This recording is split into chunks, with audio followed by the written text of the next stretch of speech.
வணக்கம் நேர்களே, welcome to super housefull. Super ஹவுஸ்ஃபுல்ல இன்னைக்கு நம்ம பார்க்க போகிறது டூப்பா டூ ஸ்பெஷல்.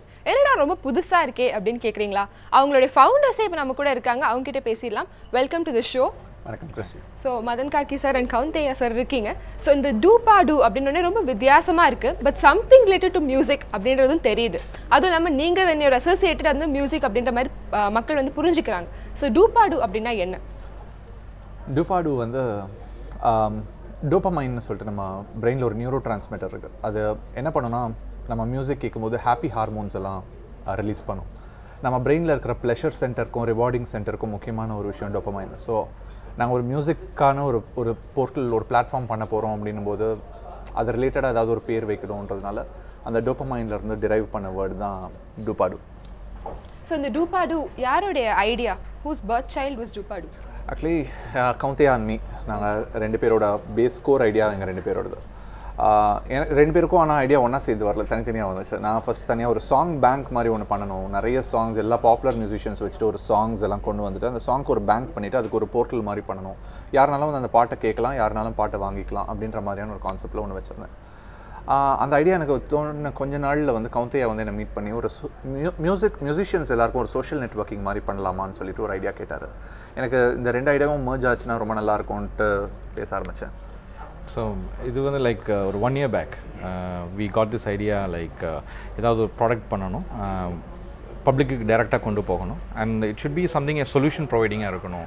ஏதோ ஒரு இண்டஸ்ட்ரிக்கு ஒரு சொல்யூஷன் ப்ரொவைடிங்காக இருக்கணும் அப்படின்றது தான். ஸோ எங்களோட interest basically we grow up with music இல்லையா. So that was the first choice. So அதை எடுத்து நாங்கள் டெவலப் பண்ண ஆரம்பித்தோம். அதில் கான்செப்ட்ஸ் என்ன பண்ணலாம் அப்படின்னு. ஸோ எங்களுக்கு தோணுன ஐடியா வந்து லைக் ஒரு social networking platform and a collaborative platform for musician across the world. ஒரு அமெரிக்காவில் இருக்கிற ஒரு மியூசிஷியன் வந்து கன்னியாகுமரியில் இருக்கிற ஒரு மியூசிஷியனோட சேர்ந்து ஒர்க் பண்ணுறதுக்கு ஒரு பிளாட்ஃபார்ம் க்ரியேட் பண்ணணும். ஏன்னா நிறைய பேரோட டேலண்ட் வந்து இந்த மாதிரி ஒரு கொலாபரேஷன் இல்லாததால் தெரியாமல் போயிடுச்சு அப்படிங்கிறது ஒரு இது இருந்தது. ப்ளஸ் இண்டஸ்ட்ரியை பற்றி ரொம்ப ஸ்டடி பண்ணினோம். அப்போ பண்ணிட்டு தான் நாங்கள் அந்த அந்த அந்த கான்செப்ட் எடுத்துகிட்டு வந்தோம். மதன் மீட் பண்ணதுக்கப்புறம் மதன் வந்து அவருடைய ஐடியா சொன்னார். It was like fantastic. So we said like we should collaborate both, like we should merge it as one product. அந்த ப்ராடக்ட் வந்துச்சுன்னா நல்லாயிருக்கும் அப்படின்னு சொல்லிட்டு ஒரு 1 year எஃபர்ட் போட்டோம். அந்த 1 yearக்குள்ளே நாங்கள் இண்டஸ்ட்ரியை பற்றி ஃபுல்லாக அனலைஸ் பண்ணோம். இட்ஸ் நாட் லைக் பிளைண்டாக வந்து ஏதோ நாங்கள் டெவலப் பண்ணிவிட்டோம், நாங்கள் இண்டஸ்ட்ரிக்குள்ளே வந்து புஷ் பண்ணணும் அப்படின்னு இந்த ப்ராடக்ட் வரல. ஸோ இது வந்து நாங்கள் ஃபுல்லாக அனலைஸ் பண்ணி இண்டஸ்ட்ரியில் இருக்கிற என்னென்ன இஷ்யூஸ் இருக்குது, ஏன் இந்த industry is going through certain turbulences at the moment, and what could be the solution. So அந்த சொல்யூஷன் என்னவாக இருக்கும் அப்படின்னு சொல்லி அதெல்லாம் தான் இதில் எங்களுக்கு நிறைய கேள்விகள். ஏன்னா ஏன் இது நடக்கலை, ஏன் வந்து நான் ஃபிலிம் மியூசிக் பாப்புலர் ஆகலை, ஃபிலிம் மியூசிக் எவ்வளோ பாப்புலராக இருக்குது, ஃபிலிம் மியூசிக் பாப்புலராக இருந்தாலும் ஏன் ஃபிலிம் மியூசிக் வந்து ப்ராப்பராக ரெவன்யூ ஜென்ரேட் பண்ண மாட்டேங்குது, ஏன் நிறைய மியூசிக் லேபிள் சந்தோஷமாக இல்லை, ஏன் ஆர்டிஸ்ட் சந்தோஷமாக இல்லை, யாருமே அந்த மியூசிக் இண்டஸ்ட்ரியில் மகிழ்ச்சியாக இல்லை. இந்த நிறைய கேள்விகளுக்கு நாங்கள் எங்களோட ஆராய்ச்சிக்கு அப்புறம் சின்ன சின்ன பதில்கள் கிடச்சிது எங்களுக்கு.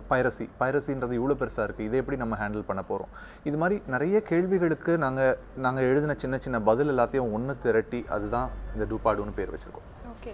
ஸோ 20th அன்னைக்கு வந்து டூப்பாடுவை லான்ச் பண்ணியிருக்கீங்க. இப்போ வரைக்கும் ஃபீட்பேக் எப்படி இருக்குது? பிகாஸ் நீங்கள் நிறைய best music directors of industry வந்து உள்ளே எடுத்திருக்கீங்க, நிறைய பேர் அவங்களுடைய மியூசிக் வந்து உள்ளே போட்டிருக்காங்க. ஸோ பப்ளிக்கோடைய ரெஸ்பான்ஸ் எப்படி இருக்குது, ஃபீட்பேக் எப்படி இருக்குது? அமேசிங். ஆக்சுவலி ரொம்ப நல்ல ரெஸ்பான்ஸ். நாங்கள் எதிர்பார்த்ததை விட பெரிய ரெஸ்பான்ஸ். ஆக்சுவலி நிறைய பேர் வந்து அந்த பாடல்கள் கேட்டுட்டு எல்லாம் சொல்கிற விஷயம், இது மாதிரி பாட்டு நாங்கள் கேட்டதில்லை, இது மாதிரி பாட்டு வந்து நாங்கள் மூவிஸில் நாங்கள் கேட்டதில்லை, ரொம்ப வித்தியாசமாக இருக்குது, ஒவ்வொரு சாங்கும் வந்து ஒவ்வொன்றும் ரேராக இருக்குது, இந்த சாங்ஸ்லாம் யூனிக்காக இருக்குது சொல்லிட்டு. அப்புறம் அது ஒன்று. இன்னொரு சைடு வந்து இன்டர்ஃபேஸ் சைடில் எல்லாருக்கும் ரொம்ப சந்தோஷமாக இருக்குது. ஏன்னா ஒரு பாட்டை, ஒரு ஆர்டிஸ்ட்டை, அந்த பாட்டு சம்மந்தப்பட்ட எல்லாரையும் ரெஸ்பெக்ட் பண்ணுற மாதிரி, அவங்க எல்லாரையும் வந்து கொண்டு போயிட்டு ஒரு மேடையில் வைக்கிற மாதிரி அந்த இன்டர்ஃபேஸ் நாங்கள் பண்ணியிருந்தோம். இந்த ப்ராடக்ட் வந்து ஃபுல்லாக ஒரு ஐடி கம்பெனியிலேருந்து மட்டும் வந்துருந்துச்சுன்னு வச்சுங்களேன், இது வேறு மாதிரி இருந்திருக்கும். ஒரு பாடலாசிரியனாக இருந்துக்கிட்டு, இந்த இசைத்துறையில் இருந்துக்கிட்டு, நானும் வந்து அவங்க கவுந்தையாவோட டீம், என்னோட டீம் எல்லாரும் சேர்ந்து நாங்கள் ஒர்க் பண்ணும்போது ஒரு ஆர்டிஸ்டோட என்னென்ன தேவை, ஒரு இசை ரசிகனுக்கு என்னென்ன தேவை அப்படின்ட்டு ஒவ்வொரு இதையும் பார்த்து எங்களோட இன்டர்ஃபேஸ் டிசைன் பண்ணுவோம். ஸோ அந்த இது வந்து ஒர்க் ஆகிருக்குன்றது ரொம்ப சந்தோஷமாக இருந்துச்சு. ஓகே. ஸோ உங்கள் போர்ட்டல் ஓப்பன் பண்ணோடனே வந்து ஒரு வீடியோ இருக்குது, அந்த ரொம்ப ஸ்பெஷலான வீடியோ வந்து ஃபர்ஸ்ட் இப்போ பார்த்துடலாம். வணக்கம், நான் சந்தோஷ் நாராயணன் பேசுகிறேன். எனக்கு தமிழ் ரொம்ப பிடிக்கும், தமிழ்நாடு ரொம்ப பிடிக்கும். அஃப்கோர்ஸ் எல்லாருக்கும் பிடிக்கும். கொஞ்சம் ஸ்கவுட் பண்ணலாம், தமிழ்நாடு ஃபுல்லாக போய் மியூசிஷியன்ஸ்லாம் மீட் பண்ணி அவங்களோடலாம் ஒர்க் பண்ணி லைவாக ரெக்கார்ட் பண்ணலாம் மியூசிக் அப்படின்னு சொல்லி ஸ்டார்ட் பண்ண ஒரு எக்ஸ்பெடிஷனில் வந்த ஒரு சாங் தான் இது. இது வந்து என்னுடைய ஃபர்ஸ்ட் நான் ஃபிலிம் சாங்காக இருக்கும். உலகத்தில் வாழும் அனைத்து தமிழர்களுக்கும் வந்து தமிழ்நாட்டை பற்றி தாயங்கள் தமிழ்நாடுன்னு சொல்லி நாங்கள் ஒரு சாங் பண்ணியிருக்கோம். இந்த பாட்டு நீங்கள் கேட்கும்போது ஆண்ட்ரியாவோட இசை, கேபாவோட கிட்டார், ஷேகரோட செல்லோ, இது எல்லாமே நனவுல இருந்து கனவுக்கு ஒரு பாலம் மாதிரி இருக்கும். குழந்தை ஒரு அம்மா தூங்க வைக்க ட்ரை பண்ணுறாங்க, அது தூங்க மாட்டேங்குது. அதோட குறும்புத்தனம், சிரிச்சிட்டு இருக்கிறது, தூங்க மட்டும் போக மாட்டேங்குது. இன்ட்ரெஸ்டிங்காக இருந்துச்சு. அது ஒரு ஐடியாவாக அது பண்ணுறதுக்கு. அப்படிதான் துயிலே பாட்டு ஆரம்பிச்சு.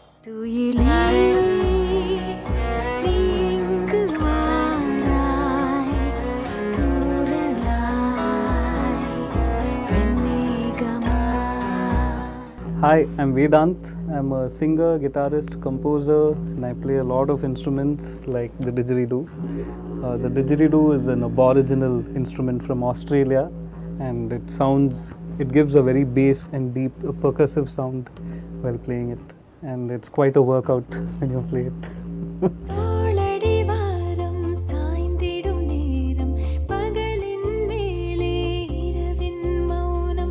So I sang this really sweet song for N.R. Raghunandan sir and Kabilan Vairamuthoda lyrics.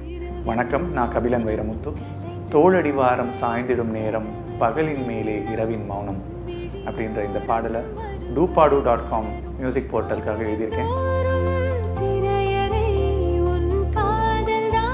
ஒரு வாழ்க்கை இழந்த ஒரு பெண்ணுக்கு வந்து திரும்ப லைஃப் கிடைக்கும்போது அவள் எவ்வளோ சந்தோஷமாக இருப்பாளோ அதை மனசில் வச்சுட்டு கம்போஸ் பண்ண சாங் தான் இந்த song.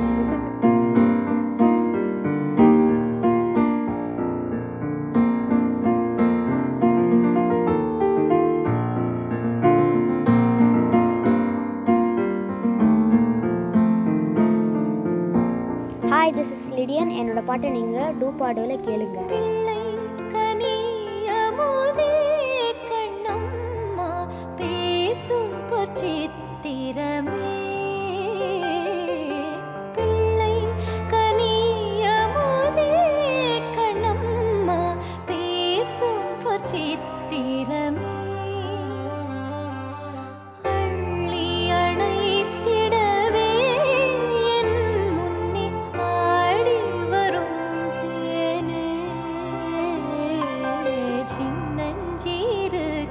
Listen to my song exclusively on Doopadu.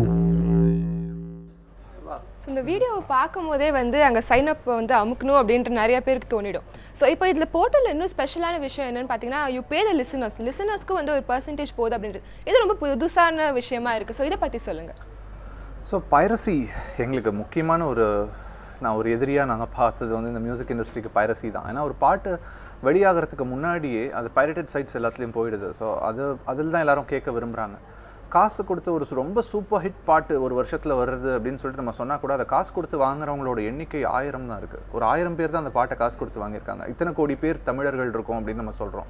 ஒரு தமிழ் பாடல், அது ரொம்ப அழகான பாடல்னு எல்லாராலையும் பாராட்டப்படுற ஒரு பாடல் 1000 பேர் தான் காசு கொடுத்து வாங்குகிறோம். இந்த நிலையை எப்படி மாற்றுறதுன்னு முதல்ல யோசித்தோம். இதுக்கு ஒரு மாற்றாக என்ன பண்ணலாம், பாடலை இலவசமாக கொடுக்கலாம். கண்டிப்பாக பாடலை இலவசமாக கொடுக்கலாம். ஆனால் இலவசமாக கொடுக்கும்போது பைரேட்டட் சைட்ஸ்லையும் இலவசமாக இருக்க போகுது. அந்த சைட்ஸ் அவங்களுக்கு ஏற்கனவே பரிச்சயமான இடங்கள்.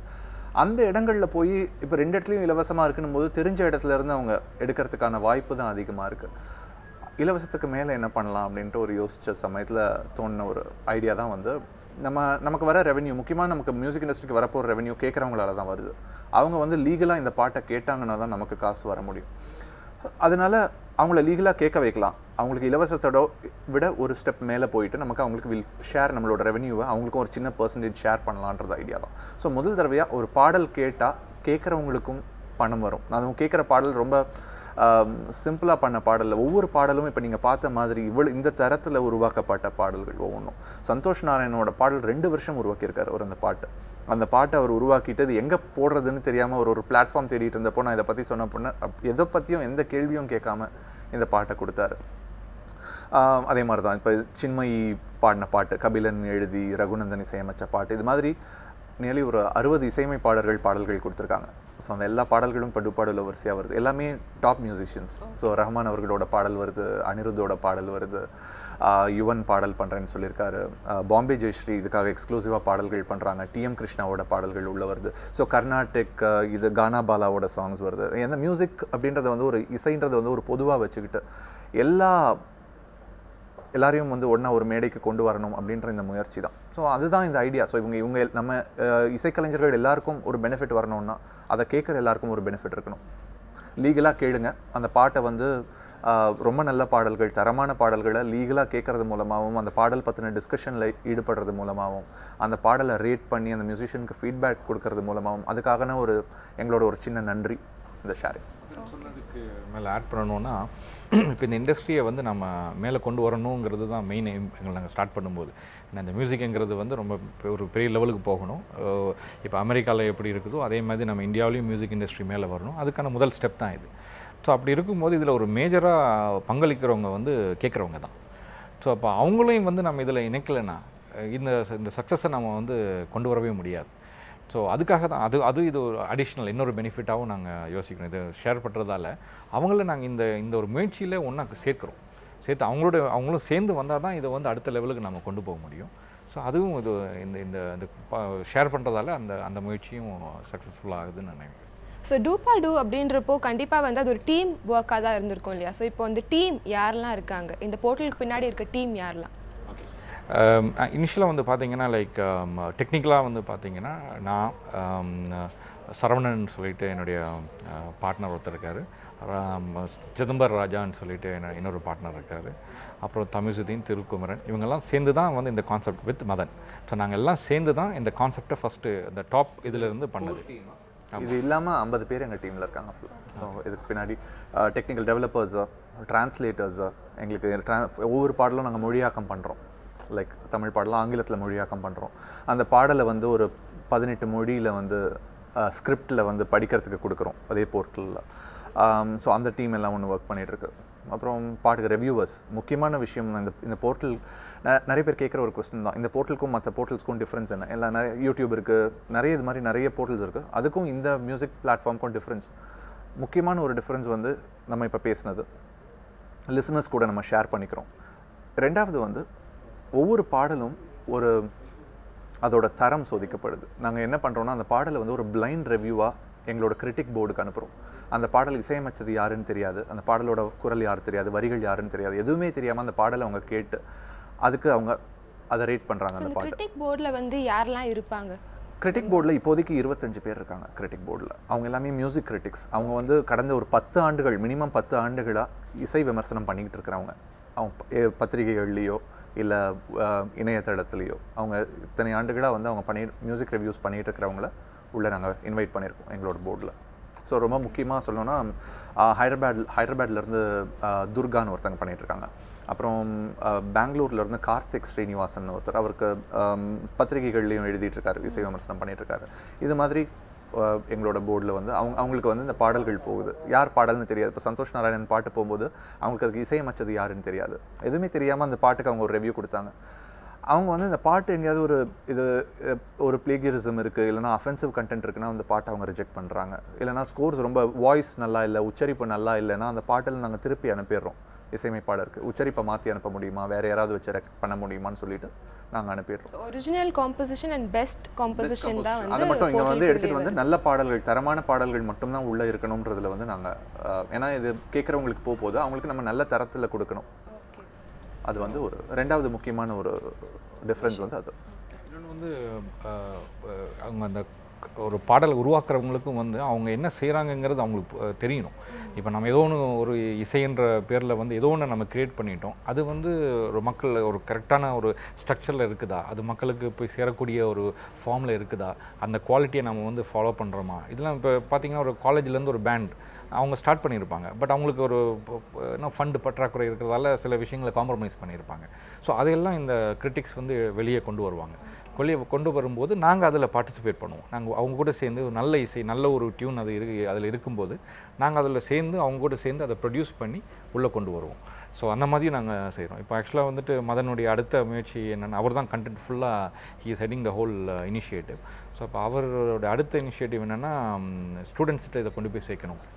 ஸோ அதை பற்றி தொடர்ந்து நிறைய விஷயங்கள் நிறைய இன்ட்ரெஸ்டிங்கான விஷயங்கள் பேசிகிட்டு இருக்கோம். தொடர்ந்து பேசலாம் டூப்பா டூ பற்றி ஒரு ஸ்மால் பிரேக்கு அப்புறமா.